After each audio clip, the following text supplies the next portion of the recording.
Get the Friendo Club set up today and get access to over 700 Going in Raw bonus episodes, our monthly Big Blue predictions challenges, and the ability to ask questions at Going in Raw. We also offer the Steven Larson comic book and exclusive Friendo Club t-shirt. Just hit join here at youtube.com/Steven Larson or go to patreon.com/Steven Larson to sign up. Hey, Friendo, Steve here. Hey, Larson. Welcome back to Going in Raw, the only pro wrestling podcast you need to be listening to. It's Wrestlemania week. Happy Wrestlemania week if you're celebrating, Larson. And we're definitely celebrating here at Going in Raw because this weekend, Wrestlemania Predictions Challenge is on and cracking, man. Look at this. The prestigious WWE CM Punk Signature Series, not to be confused with the one from the actual WWE shop. Nah. This one comes from my guy in Pakistan. That's right. This is a bootleg Signature Series title. I think it's important for the rest of the week to put some sort of qualifier on CM Punk Signature Series title. Like we got to, because it's not Signature Series title. Was me saying that it's a bootleg version not enough of a qualifier? Well, you say the whole thing, people might be like, Signature Series, and they might not hear the bootleg aspect. Oh, I lean into the bootleg aspect of it, Larson. This is definitely the official bootleg of the CM Punk Signature Series. It's a bit of an oxymoron there, Steve. I'm excited. The predictions challenge, Larson. Hopefully the biggest one. I just cut my finger on this thing. Yeah, we got to remember to get some sandpaper. File those edges down a little bit. Absolutely. They are sharp. You do have to sign a hold harmless agreement to take part in our Big Blue Predictions Challenge for WrestleMania weekend. We got Stand Deliver Mania Nights 1 and 2. As soon as the form is updated after NXT this week, it'll go up. Okay. All right. right. At the minimum, you'll have Wednesday, Thursday, Friday, and Saturday to get your picks in. The submissions will close right before the show starts. Stand Deliver, since that's Saturday morning, I think.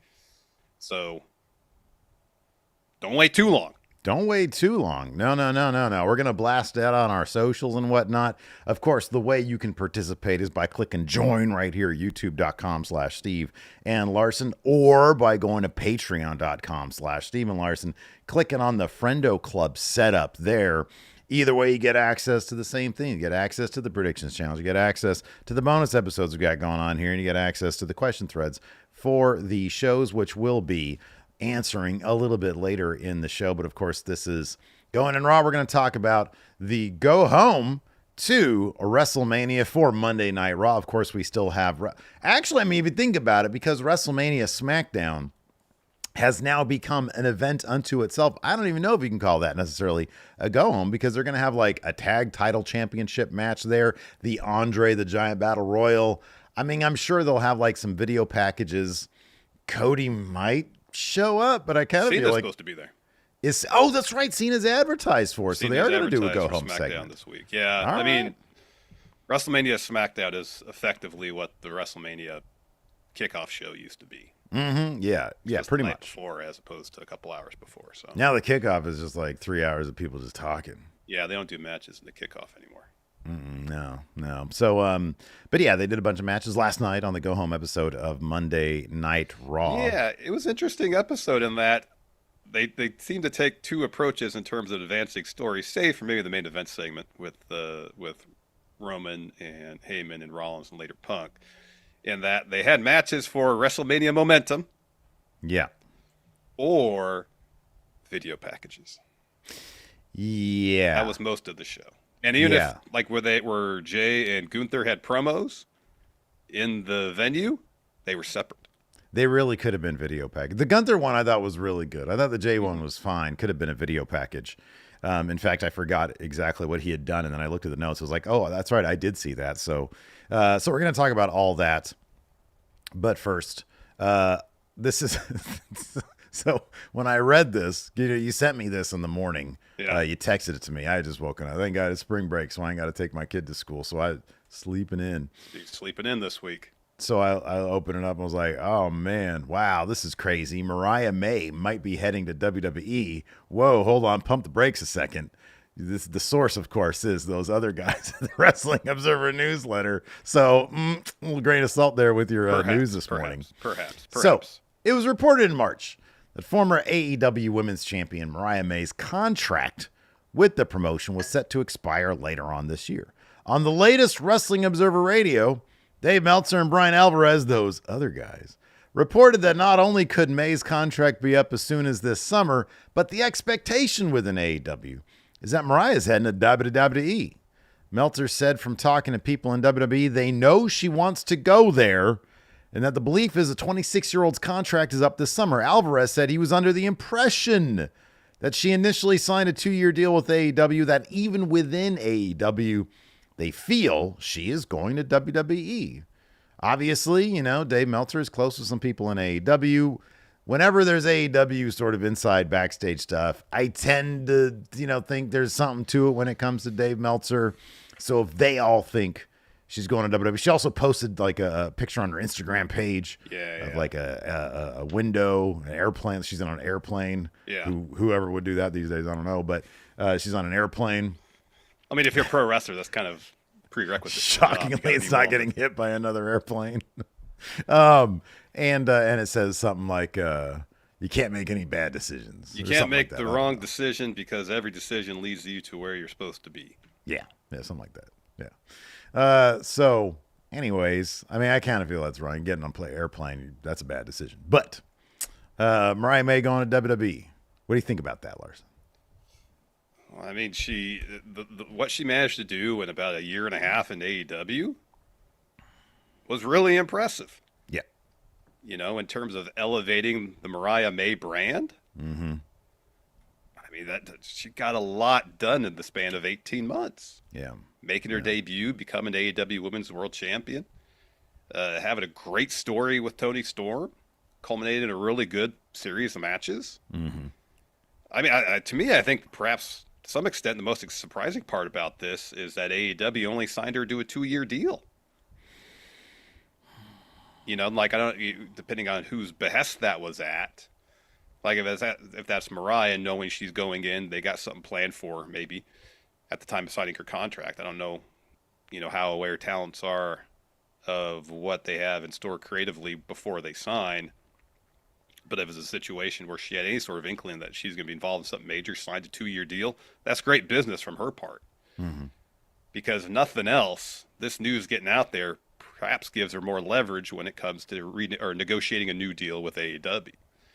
Well, it shows a high degree of confidence in her own ability. And like you said, if they approach her and say, hey, we got a great story for you set up here, ready to go with the actual payoff, all of it is good to go, then you can, understand, okay, this is going to be a high profile situation. There's always risk in anything. I mean, this story could have flopped within a couple months and people be like, what the hell is this? This is weird. And they wouldn't be into it. And then it's like, oh crap, I only got a 2-year deal. I got to prove myself somehow, some way. They never really, it's difficult to tell what it's going to be like when you don't have a Toni Storm there, because that has been kind of the thing that she's done. She hasn't been, I mean, she did well in that story. She did very well. She carried her end of that story. Mm-hmm. But let's not get it twisted. The star of that story was Toni Storm. And she wasn't champion long enough, and she hasn't done enough things to see what really can be done outside of a Toni Storm storyline. But she clearly showed that she's got the look, she's got the ability in the ring, the camera charisma is there, the presence is there. So if you can capitalize off of that amazing story, then hell yeah, absolutely. Yeah. So yeah, I mean, the only thing is you look at WWE, they're going to, number one, so this is kind of a segue into another aspect of this. WWE is so loaded as it stands. Tag titles aren't going to be defended at WrestleMania. It's going to be on WrestleMania SmackDown, the SmackDown tag titles. The other ones neither the women's mid-card titles are being defended at WrestleMania. I mean, at the very least, one of the women's mid-card champions is on the card. Chelsea's not, which is a mind blower. You got a ton of thrown together Well, not even thrown together. You got a ton of women's tag teams who just lost to a thrown together tag team. Yeah. To potentially, warrant a feud. You got a ton of people either coming back or debuting soon. You got Becky Lynch, who bizarrely was kept off WrestleMania, even though it was kind of known that she had signed a new deal. You got Sheamus not on Mania. Rusev's apparently signed with the company. Aleister Black signed with the company. Phoenix probably isn't going to be at WrestleMania. He'll be in the Andre. You got a loaded developmental. Just loaded. Developmental has its own developmental. Meanwhile, you got these 3-hour SmackDowns that are kind of like, boy, these are dragging. Yeah, you got that right. Do you think they're going to, and I don't even know if fundamentally is the right word, do you think that they are going to, let's say SmackDown does go back to 2 hours soon? It's supposed to be as soon as June, yeah. I think, yeah. Well, that's what we heard a while ago. I don't know if there's been an update on June that. Can't come soon enough, as far as I'm concerned. But don't you think they got to kind of rethink how they book their shows, given that like some of these shows can drag? Meanwhile, you've got a loaded roster. I'm not advocating going back to Crash TV where you got 3-minute matches. No. Endless 3-minute matches and you go boom, boom, boom, segment to segment. But with how loaded WWE is, they got to change something to sort of fit everybody in a way that's entertaining. I think they can do it. They have plenty of airtime. Well, what they could do is implement something like was done in NXT when it was 1 hour. Because then, like the NXT roster back then, 2018, 2019, 2017 was loaded. It was. Loaded. And obviously with an hour-long show, you can't have everybody on the show. So they'd stagger who was on TV. You'd focus on these 3 or 4 storylines this week, and the next week you'd focus on these 3 or 4, and so on and so forth. So it's not a situation where everybody's on the show every week, but you really have to map out, all right, this story is going to advance on this show 2 weeks later and 3 weeks later or something like that. It takes a lot of advanced planning, I would think, to make sure storylines get the attention they need to develop and build the matches you want to have happen. Now in NXT, a lot of times they would just, and I don't know if this was the nature of how they booked the show or the nature of how they worked with talent to develop characters. It was largely a situation where so many of the characters were kind of like badass who likes to fight. And I wonder if part of that was because we have to keep the stories pretty simple because we're skipping weeks at a time to tell these stories. And if we get a ton of details involved in them, people might kind of forget over the course of 2 or 3 weeks what happened last time the story was featured on TV. And that's not something we want to have happen on main roster, of course, with the longer runtime as opposed to NXT back then. You'd hope that'd allow more time for detail. And with the emphasis on main roster on a ton of video packages, you'd think that would keep people up to speed. But, I guess that would be an approach. Yeah, I think that'd be an interesting one. It's becoming kind of obvious how Triple H is, how he sort of maps out. So like he relies, and to a degree, Vince kind of did this as well, on like a big moment to sort of like satisfy the fans because maybe he knows that like a lot of people keep tabs on this stuff via social media. That's entirely possible. They watch the clips on YouTube and keep tabs on social media, and so you get the huge moments and then just kind of keep the stories in people's minds, excuse me, by having segments that don't necessarily advance things until those huge moments. That's entirely possible. I don't know if anybody's done the whole stats thing lately in terms of how many minutes of actual professional wrestling are on the shows. But like on SmackDown, it's like they'll have hella long matches. Yeah. Big old stretches of matches. Yeah, right. And it's like Triple H, I think he likes the wrestling, so he puts wrestling on his wrestling shows. But sometimes I feel like, add a little sizzle to your SmackDowns here and there, and that might benefit things. You look at, for example, just sort of meat and potato stuff, but LA Knight and Jacob Fatu, like they're having a match at WrestleMania. They haven't really had like a promo with each other. This was just determined like 2 weeks ago with the Braun Strowman, Jacob Fatu stuff. It's mainly been like Braun Strowman and Jacob Fatu, if anything. And LA Knight's just been sort of there facilitating things. And I mean, that's certainly one way to do it. But yeah, I do kind of feel like they're going to need to. And I had honestly, like, honest to God, I have no idea what the structure there is for the writing. From what we heard, they have, like, I don't know, an entire warehouse of writers, and they all send their shit up to, like, the head writers of each of the things, and then I assume they just give them to Triple H and moves up to Triple H. yeah. So, like, whoever wrote tag team gauntlet match, just writes that in one sentence, sends it up the line, and then you got 30 minutes booked. Well, like, I don't know, too. Also, you write tag team gauntlet match, and then do you write the order of the participants and the finishes? Or is that... Oh, I'm sure they do. Or is that just tag team gauntlet match, and then you send it to the producers, and then they figure that out? Yeah. Yeah, that could be as well. That could very well be. I don't know. But yeah, I don't know. I do feel like there needs to be, add a little bit of entertainment to that World Wrestling, Yeah. And because there's so many people on the way, to cram them all in there, they're gonna need to, I don't know, pick up the pace a little bit, I think. Yeah. That's interesting with that extra hour of SmackDown that we don't get more of that. They seem to fill the extra time with just more wrestling. Yeah.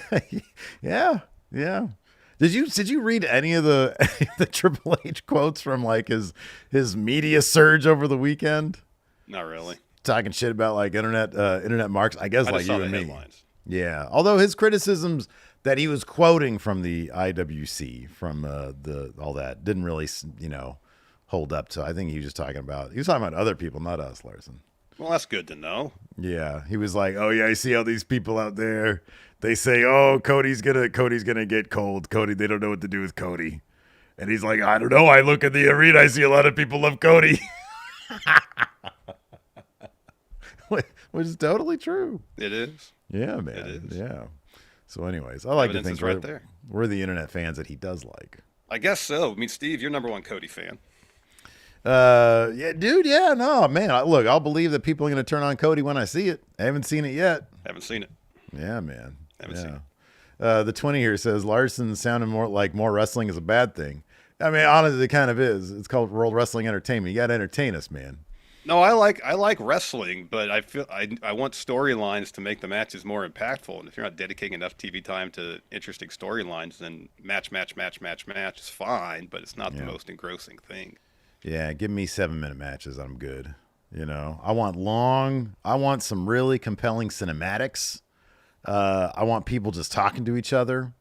That's what I want. Basically, I want, like, prestige television, but then there's, like, a couple matches involved. But rather than choreographed fight scenes, you want choreographed wrestling matches. Right, exactly. Yeah.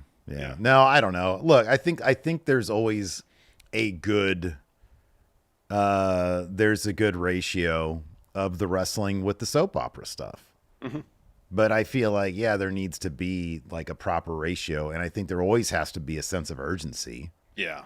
And when you have that sense of urgency, like, it's really great. It's awesome and it's compelling. And too often it's kind of like not that. Yeah, exactly. I was going to say too often when they just book matches without much of a story, it lacks that urgency. Mm-hmm, yeah. And you're like, well, why do they want to win this match then? Mm-hmm. Yeah. If you're going to have a match that goes past, Mr. Dope says, I'm with you, Steve. 7 minutes is good. If you're going to go like 12, there's got to be some real stakes involved. Exactly. There's got to be something really on the line here, Yeah. Let's take a quick break here to get word from our sponsor, NordVPN. So, not only do we use NordVPN to watch SmackDown during WWE's recent European tour, but, Steve, you've been using NordVPN to watch SmackDown every week, yeah? That's correct, Larson. Man, I did it. I finally did it. It's funny because I was helping out my mom to cut her cord, and I decided to cut my cord a few weeks back. No more cable. And with NordVPN, I can change my virtual location so I can watch SmackDown every Friday night. NordVPN is also the fastest VPN in the world, so that means no buffering or lagging, and it also stops my ISP from throttling my bandwidth. And guess what, Steve? What? NordVPN also keeps your private online data, like passwords and bank details safe and offers premium cybersecurity for the price of a cup of coffee a month. Their threat protection feature keeps you safe from viruses, malware, and phishing sites. Plus, one NordVPN account can be used on up to 10 devices so you can protect every device in your home. To get the best discount off your NordVPN plan, go to nordvpn.com/raw. Our link will also give you 4 extra months on the 2-year plan. There's no risk with Nord's 30-day money-back guarantee. The link is in the podcast episode description box. All right. There you go. Made it through that one. My goodness gracious. Oh, man. Suppose we should talk about Raw now, yeah? Yeah, let's talk about Monday Night Raw. So, boy, oh boy, they really made it difficult to predict how this Night 1 main event is going to play out. Because by the end of the segment, you had Seth Rollins having stomped both CM Punk and Roman Reigns standing tall. So apparently, 10-year WrestleMania anniversary of the heist of the century. Doesn't seem that likely that Seth's going to win, right? I mean, given the go-home math, you would think not, but at the same time, Seth has done such a brilliant job of manipulating this situation for his own benefit. Successfully driving a massive wedge between Roman and Paul Heyman. Did it even more last night. He got Roman to agree with him. And then taking advantage of Punk's loyalty to Heyman to set him up repeatedly to let his guard down so he can attack him. Yep. And now the question is, can Seth continue his brilliant strategy? He is the architect, after all. And get a win in this match, or is something going to be his undoing? Is his obsession with getting CM Punk out of WWE going to lead him to let his own guard down and let someone else take advantage of that situation to keep him from winning? I think that's the key, you know, and how is the Heyman story as it relates to Punk and Roman going to play out?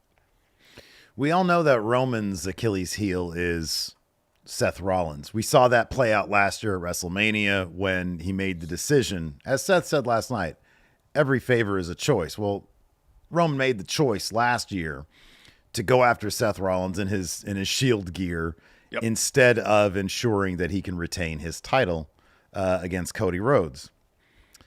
Is there a similar reciprocal situation that we could be looking at in the main event that would screw over Seth Rollins, furthering the story between Seth Rollins and Roman Reigns, which, by the way, has got to play out in a Mania main event sometime in the next couple of years, because their story is too good for it not to, which would lend to a CM Punk winning the main event, perhaps, of Night 1.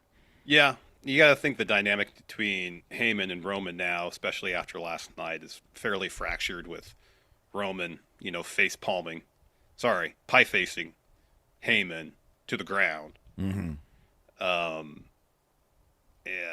You know, I said on our predictions video, which is going up later today for Night 1, that and I don't know how it's going to play out, but I could see a situation at the end of this match where Roman doesn't win, but at the end of the match, he feels more confident in his relationship with Heyman and that he doesn't feel betrayed by him. Punk gets the win, and while he won't have Heyman by his side going forward, there's an understanding, all right, this is what Heyman has to do now. You know, the relationship between Roman and Heyman, that needs to continue, and I can't get in the middle of that anymore. And at the end, sorry, Seth. I mean, take this L. Eat that pin. You know, dude, I don't even think there's much of an issue with him taking the L, as long as it advances his character and his story. He's going to be main eventing. He's going to be the main event guy on Raw, like he has been for such a long time. At this point, he's above. I mean, look at where he is on the Mania card. He's above the world title on Raw, which honestly is not saying much, but that's where he's at right now. And I don't think Roman is going to be around after WrestleMania, between Mania and SummerSlam. I mean, he might show up. I don't know. I forget if there's a Saudi show in there, but it feels like they're going to be rolling with Rollins and Punk, maybe as the top 2 guys on Raw. And you got to figure that if nothing else, wouldn't this necessitate or wouldn't this facilitate a proper heel turn for Seth Rollins? They need a big bad.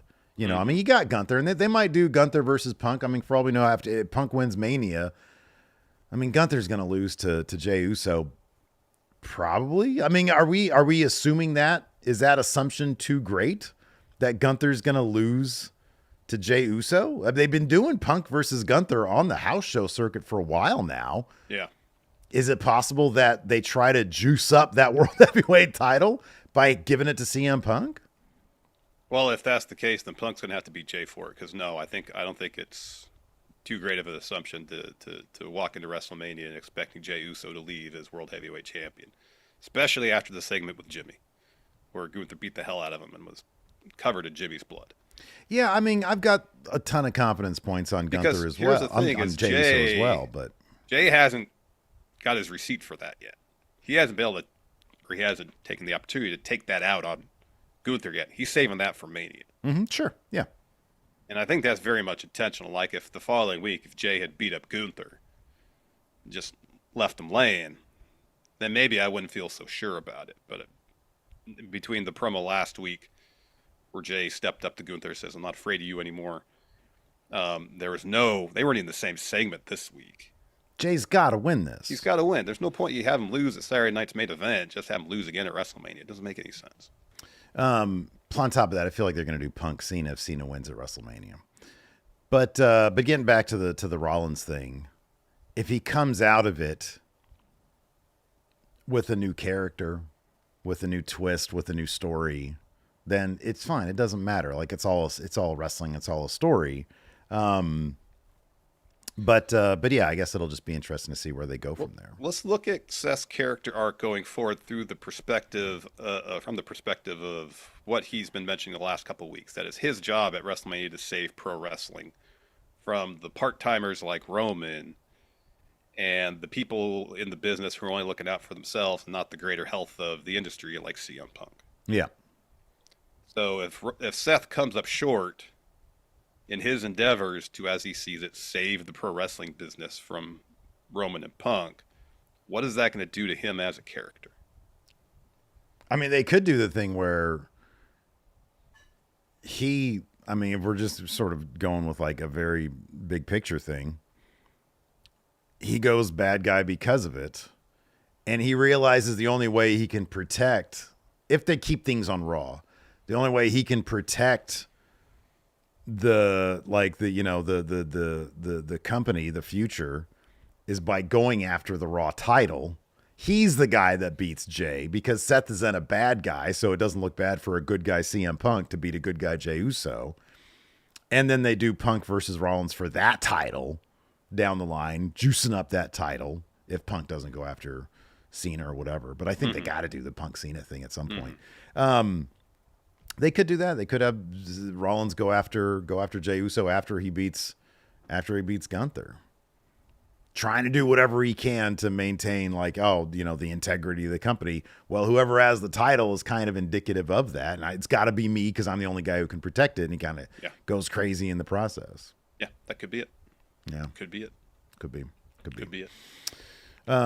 So yeah, let's go ahead and dive into it because that was the main event segment. So we got Heyman backstage. Punk comes up to him, and he sits down. He says, "I've never seen you so stressed." He says, "Look in my eyes, Paul. What do you see?" Paul says, "Cult of personality?" Punk says, "No, a true friend who won't do anything to put you in harm's way." Then Roman comes out of an SUV and walks past both of them. They're sitting there. And then Heyman starts chasing after Roman. Tribal chief, oh, tribal chief. So later on, we get the main event segment. Roman comes out.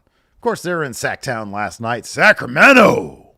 Boy, they said the word Sacramento a lot last night. A lot. Yeah. Maybe it's because, we live in the area. We just we're attuned to here in Sacramento. But it seemed like, they said it more than usual. I'm sure.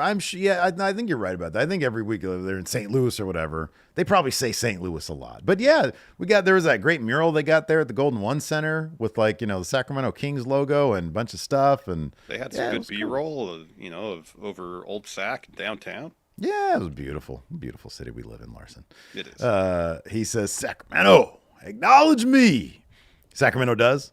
He says, the whole world can feel that. The whole world can hear that you love and acknowledge your tribal chief. Now the whole world understands that you'd never betray your tribal chief. But not everybody's like you. Some people will betray me. Sacramento. Any guess on who that might be? Wise man.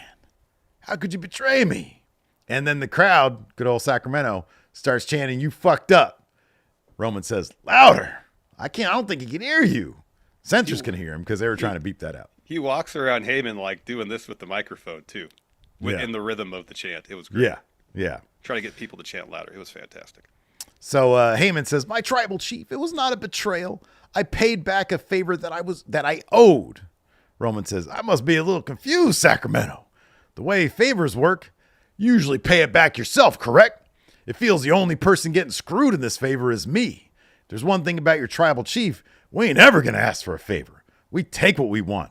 I don't owe a favor. I never asked for any help or anybody to join me at war games or asked for this favor. How am I supposed to cover the tab for your dumbass favor? He was laying into poor Heyman. Yeah, he was. That brings out Seth Rollins, Larson. Yep. So Seth comes to the ring and says, Sacramento, give it up to your tribal chief because after over a decade, you're finally getting it and putting it together all by yourself. You're just missing one little piece. But it's too late for that. I still need to end you at Wrestlemania. It's for the same reason as always. It's to do the right thing.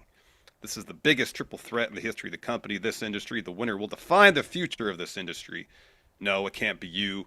If this business is filled with people like you, people who won't show up unless it's convenient, this business dies.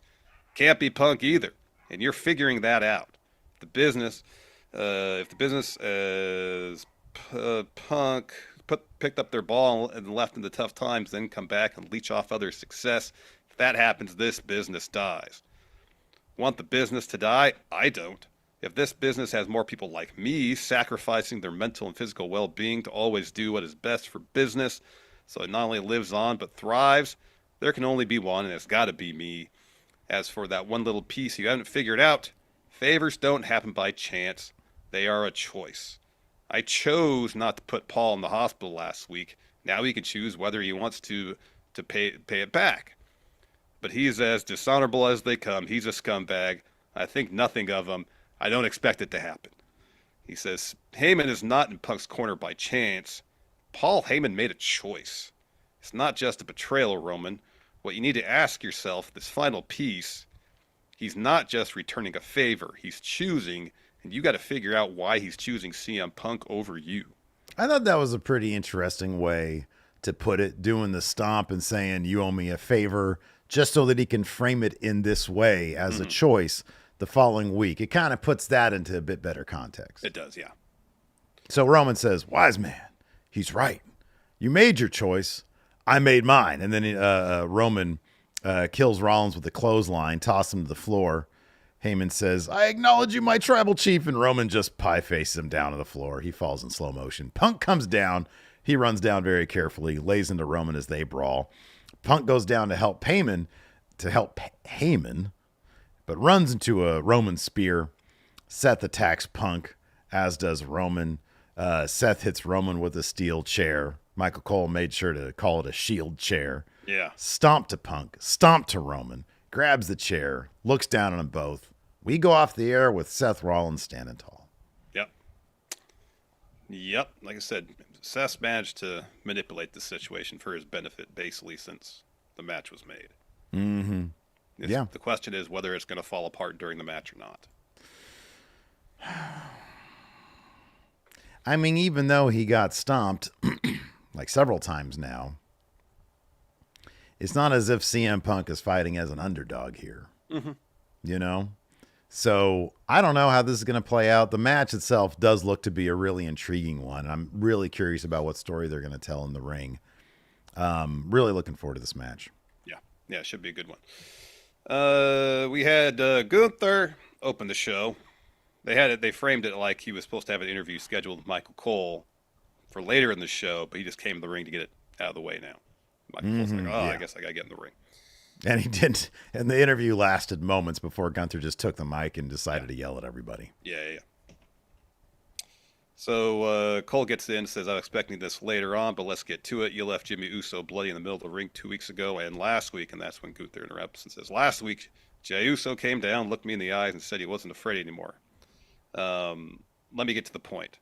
I came here to let everybody know that Jey Uso is full of crap. Now, the Sacramento crowd was awesome here. They were booing the living shit out of Gunther, so that he had to keep on repeating himself. He had to keep on talking louder and louder. Eventually, he was just screaming. So Cole tries to quiet the crowd, but they say yeet. Gunther just screams at him, says, screw your question. Screw Jey Uso, and screw everything he stands for and who stands with him. He says, I'm the greatest gift this company's ever received. 80% of my time in this company, I've been champion. Right now, I'm the greatest world heavyweight champion of all time. I refuse to let somebody like Jey Uso ruin it for me. They keep booing. Says, do it as much as you want. I don't care. Jay, put your chest out and walk into WrestleMania with more confidence than ever. The bell still needs to ring, and you can't lace my boots, and I'll put you down for the 4th consecutive time.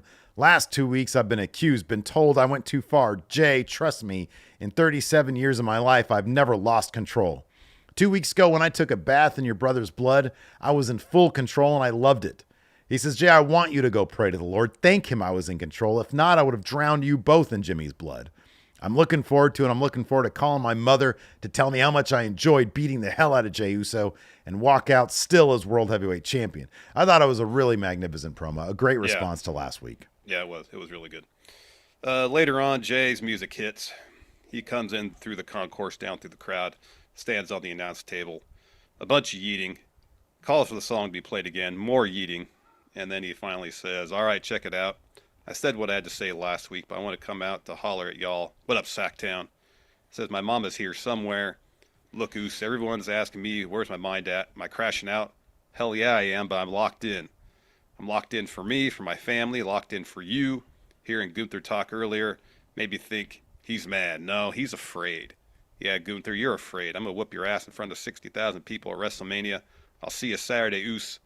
I'm going to get you. One time for the one time. Hey, Oos, please hit my music. Yeeting commences. This is like a Meltzer transcription here.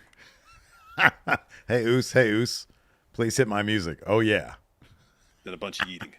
And then a bunch of yeeting commences. Yeah, I agree with what you said earlier, man. I mean, it's got to be Jay, especially with if Cena's going to win night 2, which I'm still not convinced of. It doesn't make sense, but I'm not convinced of it. You get everybody eating to start the show. Sounds right. Sounds right. You can't do the thing you did with Jimmy and then Jay still loses. Look like a chump. Yeah, it doesn't make any sense. So rather than having a segment in ring with Bianca, Io, and Rhea, we had promos from each of them. Yeah, and I'll be honest, man. I know we got the entire thing transcribed here. Nobody said anything new. They're all just making their individual cases for why they're going to win. It was all wonderfully filmed. They look great. Look like $1 million. They all look like $1 million. They all got aura, just going crazy. Yeah. Nobody said anything new here. Nope. So we move on to Liv Morgan and Bayley having a match, trying to get some momentum. It's the momentum match. Of course, Bayley was accompanied to the ring by Lyra Valkyria, her partner at WrestleMania. Liv had Raquel with her. This one seemed pretty clear in terms of the go-home math.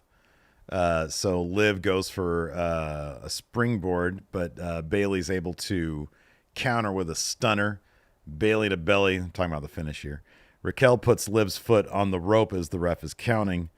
Lyra attacks Raquel for doing that. Bayley takes out Raquel as Liv hits a backstabber. Tries an Oblivion, but Lyra holds on to Bayley so she can't hit it. I feel like Liv needs a secondary finish because the Oblivion, it just needs too much set up there. Yeah. And then Bayley stacks Liv to get the win. So Bayley wins, which means Liv and Raquel are going to retain at WrestleMania. Yeah. Yep. Certainly seems that way. Has some developments in the Intercontinental title picture. So Braun has a interview backstage with Kathy. Asked about how he feels going to WrestleMania. He's about to answer, and he's attacked by Judgment Day. Throw him at the road case. Beat him up. Right after that, Penta has a match against Steve's favorite wrestler in the world, Finn Balor. Yeah. Finn equals win here, but it's via DQ. Hey, a win is a win for Finn. So, of course, Carlito and Dom gets involved. This brings down Braun. He hits a double spear on Dom and Carlito. Takes out Finn at one point, so the match is tossed out. Sets up for another spear on Penta, but Penta counters with a super kick. Braun's sent out of the ring, and then Penta hits everybody with a step-up leap over the top rope.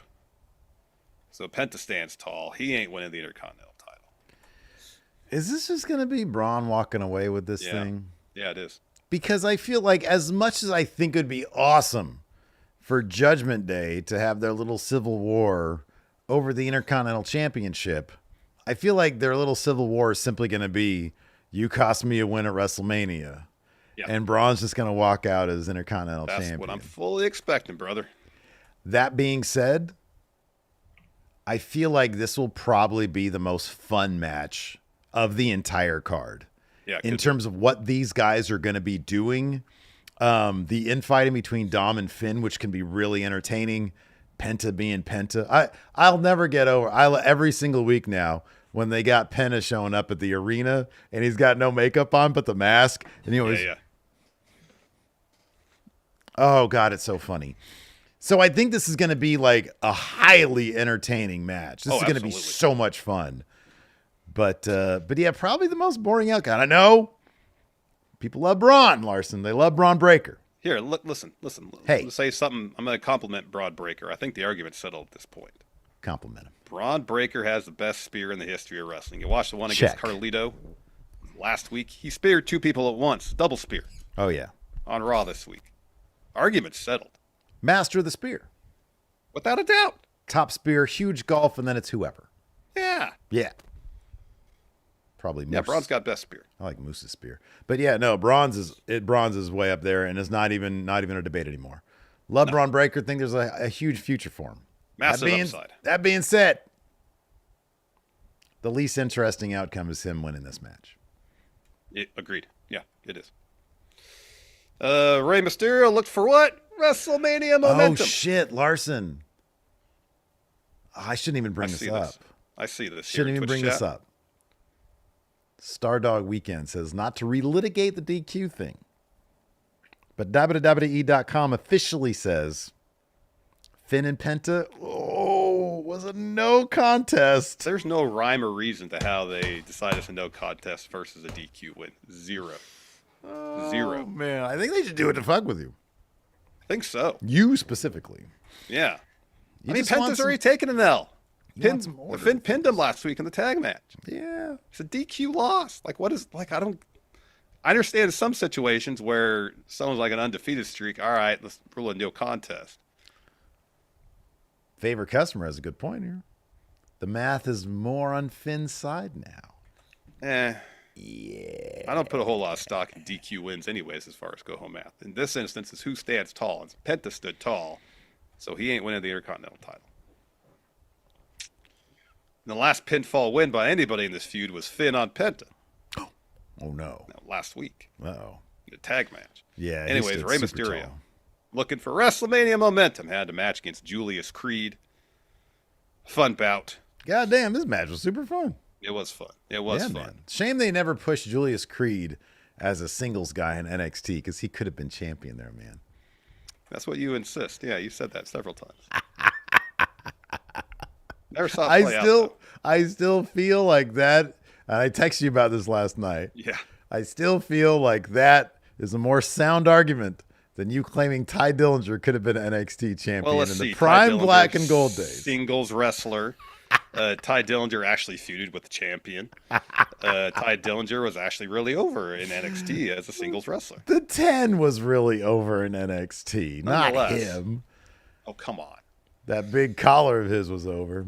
Yeah, it was over. Heck yeah, it was. So anyways, Ray gets the win. And here's the funny thing. Ty Dillinger's been a solo champion in NXT. North American champion. Yep. lends credence to my argument. Anyways, Ray gets the win here.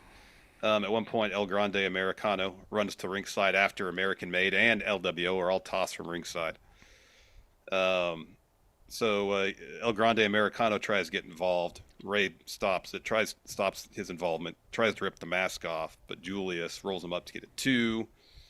And then Julius gets pushed into Americano, where Americano is on the apron. Julius gets sent into the ropes, 619. Ray drops the dime to get the win, but afterwards, El Grande Americano loads the mask up, that piece of metal, and just lays everybody out with headbutts. Yeah. So go home math. El Grande Americano stands tall. Mm-hmm. Therefore, go home math favors Rey Mysterio. Yeah. No, I agree. Rey Mysterio is going to win that match.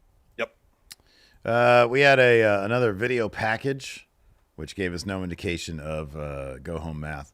War Raiders declared war on the New Day.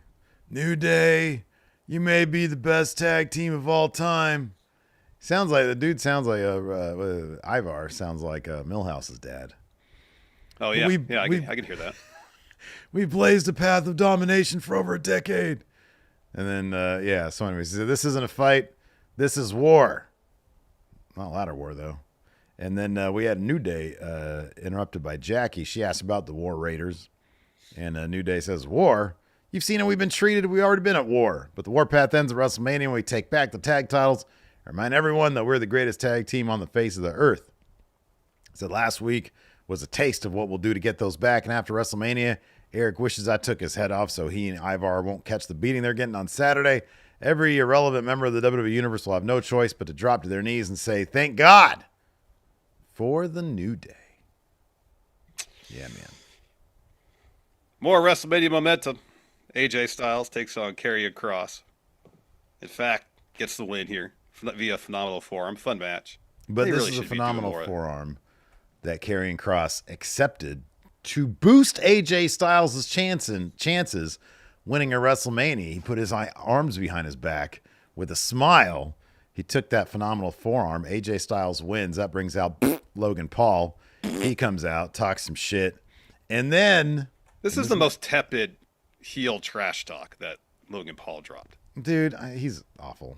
He is awful. But instead of talking about what he said, let's talk about what happened. He lays out AJ Styles. Logan Paul stands tall. Mm-hmm. Looks good for AJ now, right? It looks great for AJ, yeah. It does. I was kind of worried there for a while. And I still kind of am. Logan Paul beating AJ Styles? I mean, I'm not going to put like a lot of confidence points on AJ winning, but it would seem to be, this would indicate AJ getting the win, yeah. You would think so. I hope that happens. Yeah, I hope so too. And then finally here, we got another Triple H video package, hardly a surprise. Oh, yeah. Yeah. Because we get to do one every episode of Raw and SmackDown now. I'm surprised they haven't made one for like every episode of NXT and Evolve. I know. You know. This one is about the greatest WrestleMania match of all time, end of an era. Yep, true. Although, did you see what number 2 was today? Was it Austin Hart? Oh, so Michaels and Undertaker at 25 will be number 1. Huh? I think that's going to be number 1. That's going to be the iconic moment for next year then. Yeah, seems like it. Them That's end weird. of an I would era have thought guys. they would have made Austin and Brett number 1 because it was getting inducted into the Hall of Fame. Yeah, but no, they're going away. Those end of an era guys, man, they're all about each other this year. Yeah, I suppose. We had an end of an era video package, which is great. Best WrestleMania match of all time. Absolutely. According to the people that matter. Yeah. So, I mean, at some point we should probably rank. Can we remember every single Triple H video package they've run so far? Oh, gosh. There's been so many of them. How many do you think there's been? Number 1 is the video package about how much he loves entrances, of course. I mean, come on. Right? Oh, 1,000%. Yeah, all right. That's end of discussion there. Massive gap, whatever you want after that. It's like that's Braun his favorite Spear. one. Yeah. Oh, that's his. He actually learned Final Cut to edit that. Or CapCut. He probably did it on CapCut on his phone. I better put this up on TikTok. That's the future of entertainment. There you go. Yeah, it's that one. I'm disappointed they didn't do one where, he fought Warrior at WrestleMania. They should have done one of those. Yeah, Well, I mean, honestly, it's like still they should have SmackDown done this like a lowlights. You know, it's like you got the a Katie Vick blooper thing, reel, essentially, huh? a blooper. Yeah, you got the Katie Vick thing. You got how about him trying to explain the Booker T WrestleMania match? Oh gosh. Let's explain that one, please. You got or his awesome feud with Nation of Domination in that segment. We could talk about that one. All sorts of lowlights, man. Yeah. Yeah, Dang MQ has got a good point. He says there will be a lot more video packages when the final boss goes in. It's going to be, I speculate that's going to be, he's going to be the only person going to the Hall of Fame that year, The Rock. Could be. When he goes, probably going to be next year, to be honest with you. Every year it's bigger and bigger. Yep. No, I'm pessimistic to see whether the multiple video packages for the Hall of Fame headliner is a continued thing going forward, or is something strictly for Triple H. Oh, The Rock is getting that shit. Well, he's a member of the board of directors, so yeah, he'll get it. Yeah. And then who else did we say is gonna? It's nothing but big names now. Well, Cena will go in soon. Cena's gonna have so many video packages. I don't know if he's in a new one. Buddy, it's John Cena. I don't know. Oh my gosh, We'll see. You're crazy. We'll see. John Cena. Oh yeah, package after package after package. Yeah, We'll dude. see. Anyways, want to answer some questions? I think that'd be great. Gorilla Mon says, if our world became The Last of Us, which wrestler would you be most afraid of encountering as an infected? Braun Breaker. Yeah. Did they run? I've seen like a couple of in The Last of Us, they run. Yeah. Oh my God, Braun Breaker. Yeah. Oh. Did you watch the new episode for season 1? Season 2, I mean. Sorry, season 2. No, man. Dude, for Last of Us? No, I have not. I didn't even finish season 1. No, all right. Are you a fan? You like that stuff? Yeah. You know, I'm not like huge on the zombie genre. It's a genre that's been played out a little bit, huh? Yeah. Yeah. I feel you on that. And you know, like Last of Us is very well made and it's well performed, like, you know. But I very rarely have I found myself getting invested in the story. Yeah. Pedro's cool. I like Pedro. I think he's going to make a good Mr. Fantastic. Yeah. Yeah. Film critic here says, which current WWE theme would you like to see a live rendition of during WrestleMania or Stand and Deliver? Oh, Cult of Personality.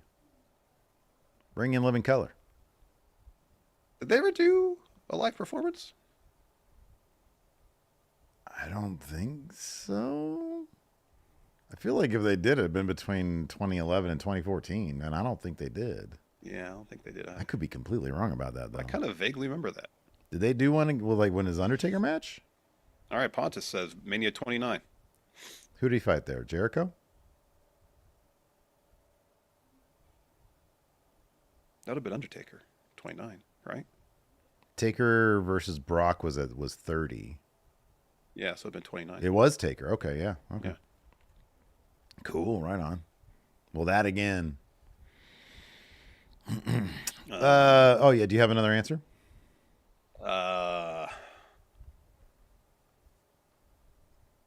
Stardog says the audio sounded bad. Sounds right.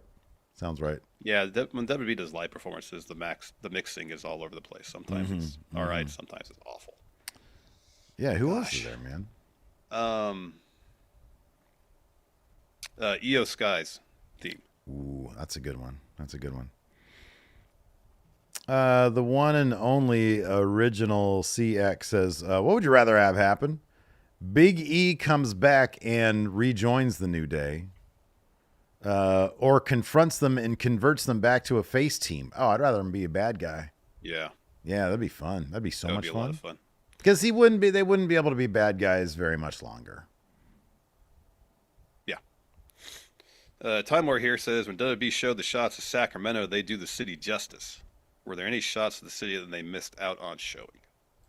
Oh, what a great question. So they had the helicopter shot of Old Sac in the foreground, downtown in the background. I mean, it's good enough. We can get a shot of the Capitol Mall. Do the Capitol, yeah. There you go. Doco, that weird thing in front of Doco. Yeah, Crest Theater. The crest would be nice. Yeah, I got married there. Yeah. That'd be cool, you know. I'm trying to think. Sutter's Fort. Arden Mall. Sacramento landmarks. Arden Mall. Arden Mall, yes. Be like a scene out of GTA. Sunrise Mall. It'd be like Dawn of the Dead. Yeah. No shots in the American River, though. Yeah, man. You got to get the American River in there. Yeah. Yeah. Let's see here. Darius the Great says, assuming that Bianca keeps her WrestleMania streak alive, who would you put in the HBK and Triple H positions for a 4-part end of an era style WrestleMania arc? Ooh, I mean, Rhea's got to be. Honestly, the triple threat now. I was going to say, it could be Rhea and Io. Yeah. Yeah. Future Shock. I feel like we've answered this question before. In Beatles land, do you prefer John or Paul singing more? Oh, yeah, we More did of a answer John that guy. before. Yeah.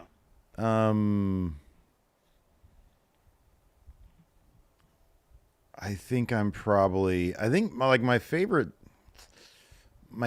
song that the Beatles did was Strawberry Fields, and that was a John song. I thought that was their most interesting song. Mm-hmm. And then like Happiness is a Warm Gun is also another favorite. That was a John one, Mm-hmm. you know. But then Paul will randomly show up with like, Why Don't We Do It in the Road, which is awesome. So I'm probably more of a John guy. Yeah, same. John.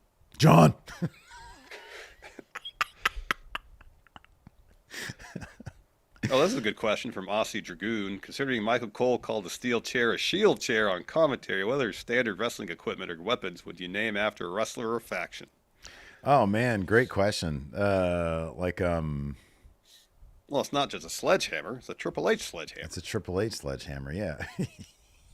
A shield chair. I mean, this isn't a weapon, but like a what do you call those little glow rods that they have? Like a DX glow rod. Oh, glow stick? Glow stick. Yeah, glow stick. I Yeah. say a rod. I don't know. Makes it sound like plutonium inside or something like that. It's a DX A bomb. Yeah. Yeah. Oh, and who uses kendo sticks more? The Sandman and kendo stick. Yeah. We called that a Singapore cane. This is our old beach ball. Oh yeah, the Regal brass knucks. Brass knuckles. Yeah. There you go. Sebastian Garcia says, which WWE tag team most closely resembles our relationship? Isn't it Hank and Tank? Yeah, probably. Probably. I would maybe say old school Edge and Christian, like when they were kind of a comedy act, but also a real threat in the tag division. Yeah. I'd say them probably. Yeah. You always got Motor City Machine Guns, just a couple of old boring dudes. Yeah.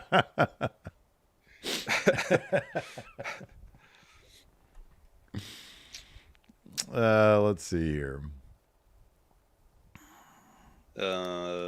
Stephen M here says, who would you book Randy against at Mania that isn't Solo? Nick Aldis. Oh, dude, is there any chance that they'll actually listen to the fans? Because everybody wants this. Everybody wants Aldis versus Randy Orton. Gosh, like, this is the most obvious fucking thing on planet Earth. It's Aldis. Yeah. That'll be my new main event if they book Randy Orton versus Aldis. Oh my God.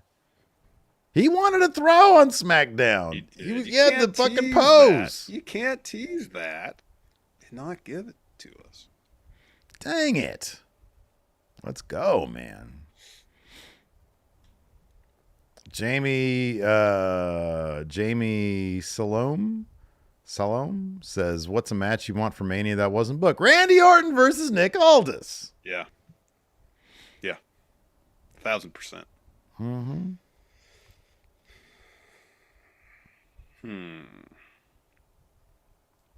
Let's see here. Griga here says, what's your favorite cell job? Griga says, mine is Terry Funk getting chokeslammed by Undertaker and his shoes coming off. That's good. That's a good one. Favorite cell job? Damian Priest last week on SmackDown. Yeah. Hard to top that one. It really is. It really is. We've already answered this one. This is a good one. Kyle says, who will have the entrance of WrestleMania weekend this year? Triple H when they do the Hall of Fame ceremony thing. When they bring like Luger and they're going to bring him out on stage. And then it's go King of Kings. And then he's going to have just this huge entrance. He's going to be, it's like it'd be an amalgam of all of his Mania entrances. He's going to have the Terminator stuff, and he's going to come out in that motorcycle. And, there's going to be a Motorhead homage group there called Ace of Spades. Yeah. All that. All that. The best of every, in his estimation, Triple H Mania entrance. All in one. Yeah, exactly. Yeah. We'll end on this one. Lil Josh says, if either one of you decided that you wanted to do something else to make a living and was going to quit going in Raw effective immediately, would the other continue with the podcast long-term and possibly find a new co-host? Or would you continue short-term just to keep that money coming in until you found another source of income? What a bizarrely specific question about our career plans. It is.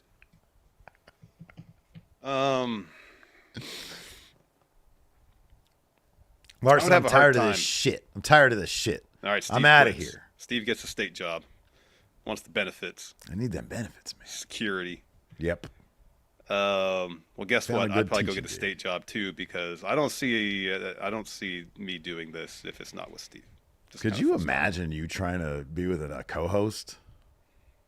I would, because I'm fine with it. I know, like, you and I are kind of, that's why I got Wrestle Juice, because I enjoy the performance aspect of things, and you're like, just like, nah, if it's not Steve, fuck off, which I can appreciate. If you were decided to say all of a sudden to Steve, fuck this, I'd be like, all right, well, I wish you well. Do I have your blessing to continue? And I think you'd probably say, yeah. That'd be fine. Go ahead, do it. Yeah. Do I care? I got a stable state job now. It's not my business anymore. I would immediately open up. You know what you could do? Because I was about to say this. I was going to sell the co-host spot. But it's your spot to sell. That's true, that I should reap the benefits of it, yes? Right. So you'd have to put that up for like an auction or something. I don't know how you handle that. How would you do that? You wouldn't have veto power over who wins it. Just highest bidder gets it. But then couldn't I like fire them? I suppose. Maybe, yeah. What do you think you could get for that co-hosting role? Probably a bologna sandwich. I don't know. You think Matt from Assemble would pay like, I don't know, $500 for your spot? That's a question for Matt, not for me. Alex, Queen of the Ring, how much does she pay? I don't know. Nothing. She'd be like, fuck off, you idiots. I doubt. I don't think it would get very much, no. Yeah. I don't know, man. I don't know. That'd be so weird. Like if you decided you're like, hey, I got this great gig. SpaceX is going to send me up to Mars. I'd be like, hey, I don't know. I'm gonna be the Secretary of Transportation. See, but if for some reason that was something like that, you'd be so jealous that you didn't get to go to Mars too. Fuck that. You love space, though. I love space from here. I would want no part of that. Scarred, honestly, I tell you. Either. Yeah, that's terrifying, isn't it? No. Yeah, I don't like that. I'm a creature. I like the creature comforts, man. Yeah. But yeah, no, I'd probably, I would probably do what they did on Jeopardy. I would go through like a bunch of them and then just settle on LeVar Burton. It's like they should have gone with LeVar Burton, by the way. They totally should have. For Jeopardy host. That'd have been awesome. Geordie LaForge is that'd be great. Reading Rainbow guy? Come on now. Yeah, I'd probably cycle through and see if I got chemistry with anybody. That'd be the thing. Yeah. Because if you find the wrong person to replace this chair, it can go downhill real quick. There's no real chemistry. Quick. Yeah. Just yelling at each other and shit. That's what do we got? It's just the chemistry. Yeah. You think LeVar Burton likes wrestling? Again, that's a question for him, not for me. Yeah, right. Yeah. the guest host era. It'd be like Kermit the Frog in your seat. There we go. Hey man, people really like the Muppets. You might get good numbers if you got a Sam the Eagle even. Yeah, there you go. There you go. That bear guy that we always like. Yeah, we never really learned what his name was. I don't know. Yeah. Don't know. Anyways, that's going to do it for the show today. Thanks everybody for tuning in. We appreciate